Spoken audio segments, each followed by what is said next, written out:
John, saya hari ini akan mundur. Karena saya sudah lihat bahwa kamu mampu. Iya.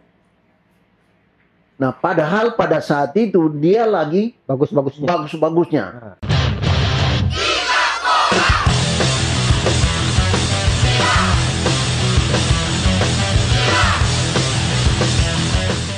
Kembali lagi ke Cocomeo Channel bersama saya Akmal Marhali dan Om Bob. Kita berkisah tentang SEA Games kedua untuk Indonesia yang Om Bob juga main pada 1979, di mana Indonesia tampil di final.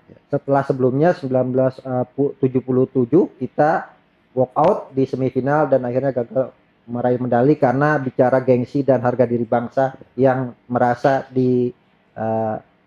rugikan oleh keputusan wasit. Nah, untuk 1979 Om, siapa pelatihnya? Waktu itu Tony Pogani. Kurver juga. Oh, okay. Tony Pogani, ya. 79, ya. pelatihnya Tony Pogani. Ya. Kemudian pemainnya masih hampir mirip dengan 1977. Ya. Masih ada Om Iswadi, almarhum, ya. Kemudian Andi Lala juga ada. Nah, Om, Kadir ada Om di situ? Kadir tidak. Oh, tidak ada. Tidak, ya.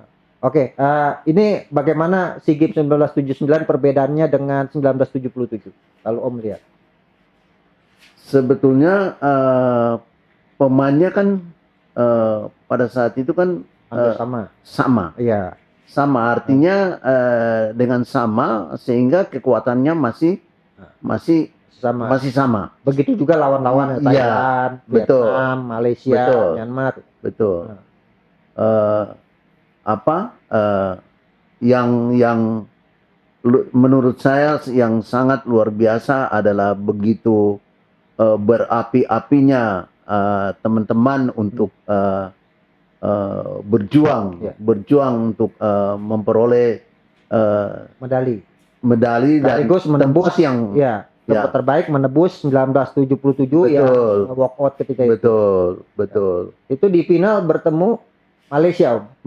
Ya. Nah, tapi kemudian Indonesia kalah 0-1 dari Malaysia betul. Dan akhirnya Malaysia meraih emas. Kita harus puas sebagai peraih medali perak. Om melihat bagaimana perjalanan timnas ketika itu?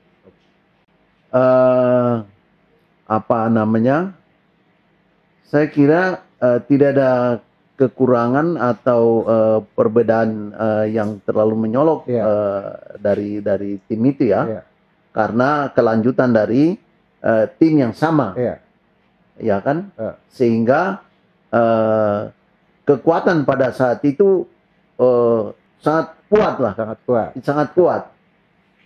Seperti itu. Nah, kemudian apa yang membuat kita akhirnya kalah dari Malaysia di final? Itu kesalahan kecil sebetulnya yang dimana saat itu terlambat menutup sehingga terjadi peluang untuk Malaysia itu. Oh gitu. Ya, salah pengertian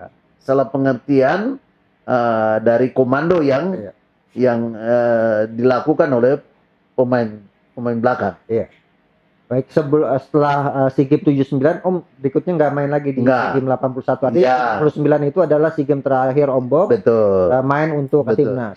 Tapi ada juga catatan menarik lainnya adalah bahwa Om Bob ini hampir membawa timnas Indonesia lolos ke Olimpiade 1976. Tapi kemudian gagal karena kalah di partai penentu berhadapan dengan Korea Utara GBK. Om bisa ceritain waktu itu kenapa kemudian kita bisa kalah dari Korea?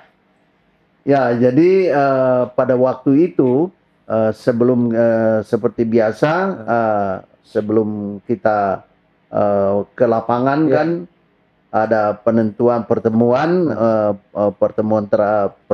untuk mempersiapkan bagaimana nanti di lapangan. Nah, untuk dulu pada saat itu penentuan untuk penalti itu biasa diundi. Oh gitu. Ya, dipilih sama pelatih tapi diundi. Diundi jadi nomor urut. Iya. Itu waktu itu pelatihnya Cooper. Kurver. Kurver. Jadi akan berurutan sesuai dengan undian. Nah, yang terjadi pada saat itu adalah urutannya adalah Anjas, baru Bang Riz. Risdianto di bawahnya. Nah, tapi ketika kejadian di lapangan itu, di mana karena Anjas sama saya sebenarnya sakit. Kaki sakit. Tapi dipaksakan oleh Kurver, kamu harus main.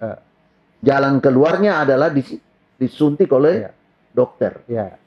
Supaya kami bisa main. Ya kan? Nah, jadi ketika akan penalti, kami teman-teman di lapangan itu sudah sepakat bahwa tukar.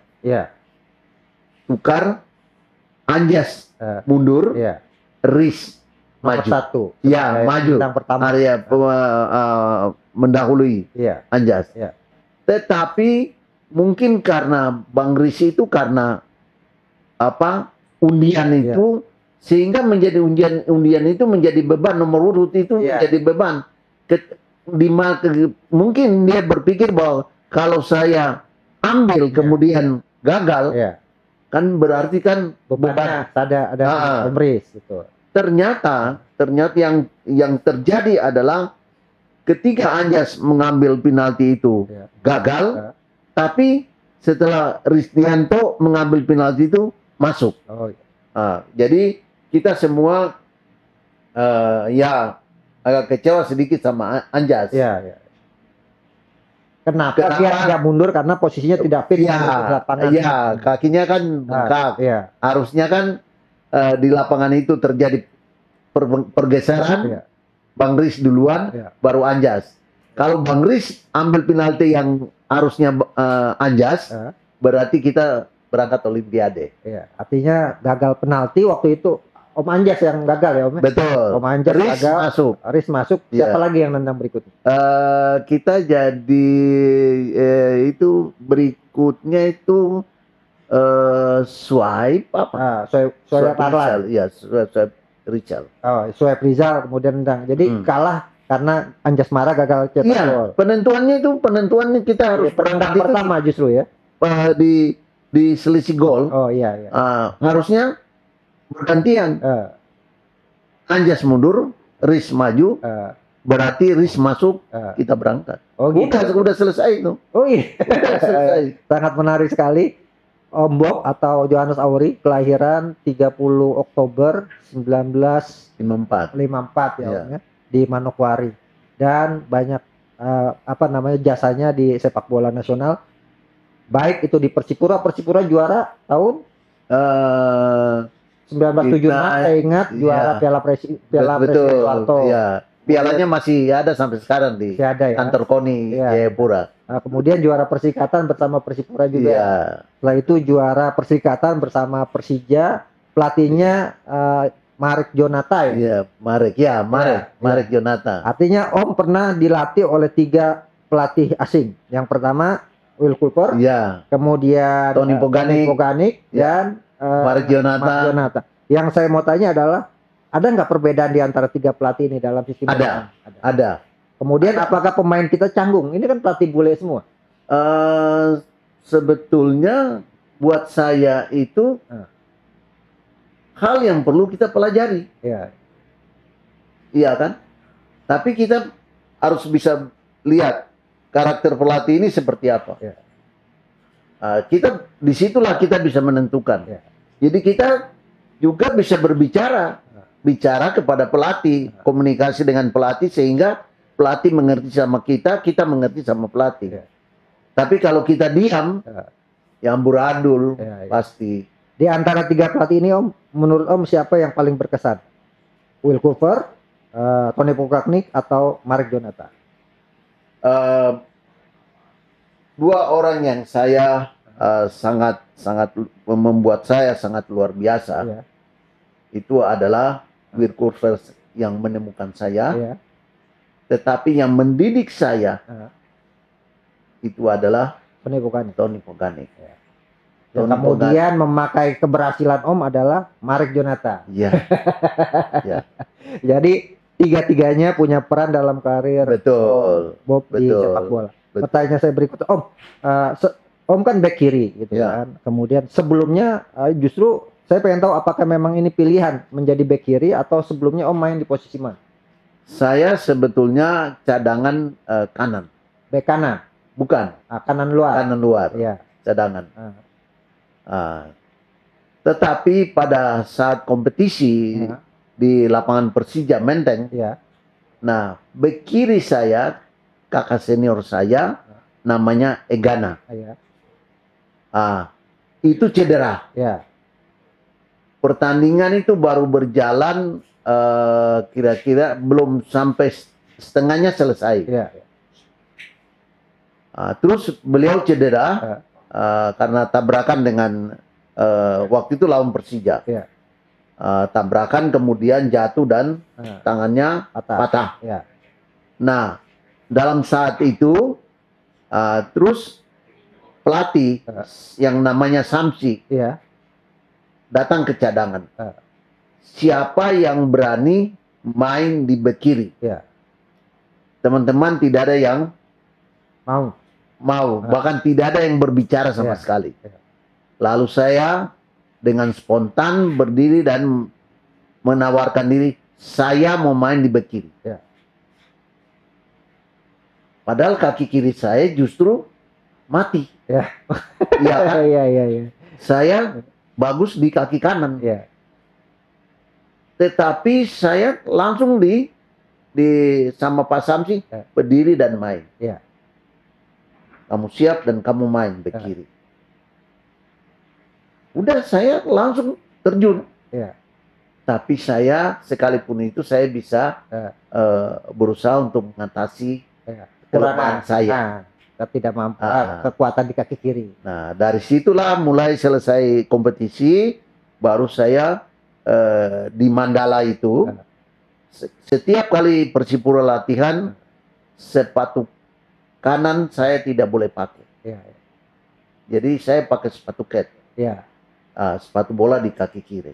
Kenapa itu? Supaya belajar kaki kirinya lebih bagus. Dan memang hasilnya memang karena saya mau.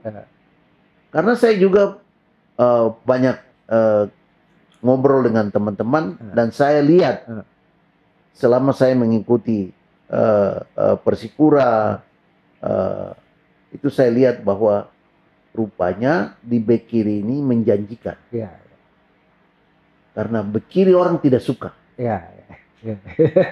Padahal disitulah peluang. Nah, kemarin saya mungkin ada sedikit yang saya keluar dari ini. Saya punya cucu.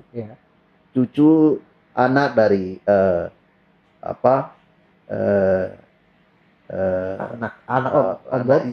jadi ponakan saya punya anak,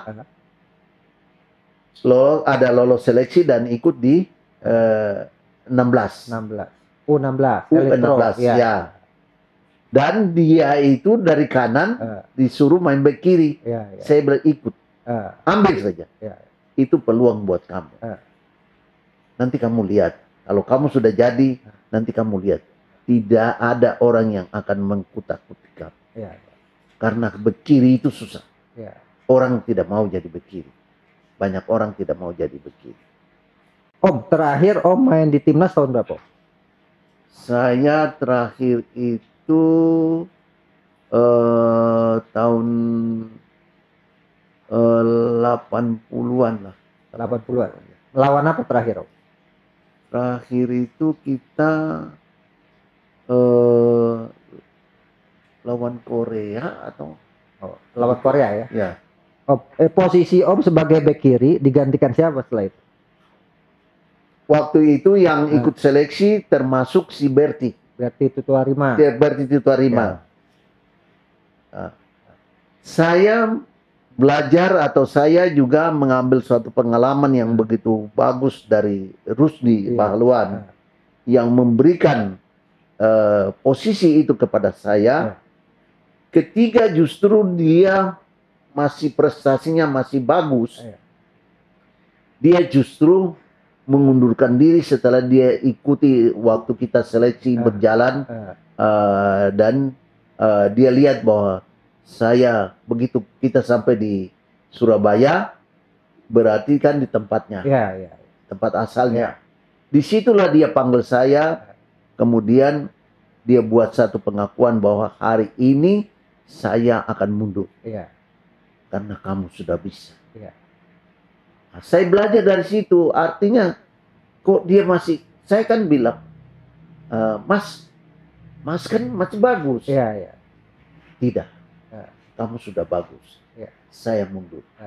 Nah, itu yang kemudian Om ambil untuk kemudian diganti sama Berti itu ya, betul. Om gitu. Waktu zaman Om 1977 timnas dari Papua pemainnya siapa? Oh, saya itu Hengki Eipon, Tinus Eipon, kipernya Jamie Peters, Ulalo, seperti itu. Kanan luarnya kita punya kanan luar Hengki Mauri. Ya. Itu luar biasa. Artinya memang timnas Indonesia dari dulu sampai sekarang selalu menghadirkan pemain dari Indonesia Timur, Papua. Dan kali ini ada juga Ricky Kambuaya di timnas SEA Games. Selanjutnya kita akan bahas bersama Om Bob bagaimana timnas Indonesia di era sekarang dibandingkan dengan era dulu. Untuk itu kita istirahat dulu. Bravo, Cocomia Channel.